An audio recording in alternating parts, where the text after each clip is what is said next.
Yes, my names are Wanjala Wafula. I'm the founder and CEO of the Coexist initiative. My background is journalism. I was a journalist until 2000, until 2005 when my twin sister was murdered, and that's how we founded the Coexist initiative, to be able to change the narrative in terms of including men and boys and communities in programming around gender-based violence.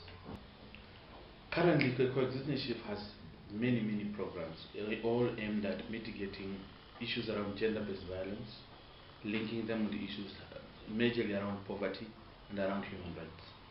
We work as a national organization that works with men and boys. We mobilize men and boys and communities and build their capacities around the role of gender equality, around the importance of women and girls in programming, in poverty elevation, in productive ways of living. And so we raise men to become partners rather than being perpetrators of violence. And we look at issues such as women's involvement in livelihoods, for example. What is the role of women in economic resource mobilization? What is the role of women prioritization of the use of resources? Because one of the reasons why there's so much poverty in Africa is because communities think the use of resources only for men. And therefore women are not involved, for example, in budgeting processes. It is an innovative work because it deals with the drivers of the violence.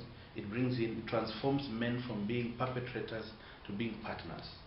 And number two, it is grassroots. It's not an abstract academic project that works in conferences and big hotels. It works with communities. Number three, it's innovative because it uses the tools that people and communities know. We use sports, we use entertainment, we use music, we use recitations, we use folklore. So we use the things that the communities already know. I started the Coexist initiative to say there was need for a paradigm shift, because then the communities couldn't understand that I was demanding for justice for my sister who had been murdered, because for them the price of a woman's head was equivalent to 14 cows. So they were willing to have 14 cows other than justice. And therefore I realized we had a problem in terms of programming around the rights of women and girls. And so I founded the Coexist together with my 6 other friends. And now we have a movement that is involving thousands and thousands of men and boys, and thousands of women have benefited.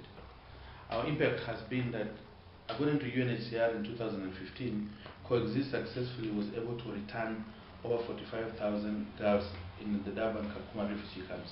We have been credited by UNHCR again as having been able to raise the livelihoods of women, especially pastoralists in Samburu and Turkana regions, by raising the competencies of men and communities and fostering accountability processes. And now for the first time, we were allowed to draft a model on how to engage women in the budgeting processes of counties. And now more and more women are getting into systems and processes of determining how resources are used. The budget for us is not a constraint, but whatever is available for us, we'll be able to use. We have in our written submission, we have been able to submit a budget that deals on percentages other than figures. Any money that comes is going to go to 100% going to project rollout. We are going to, for example, host community forums. We are going to do training and advocacy for people. We are going to do edutainment, which is education plus entertainment. That's music, that's art, that's recitation. We're also going to print lots of materials in vernacular radio stations. But most importantly, we are going to target vernacular media stations as part of the budget of this project. And we are 100% sure that whatever we are given will be translated into the actual lives of poverty eradication and improving the livelihoods of women, children, and even the men in communities across Kenya and Africa.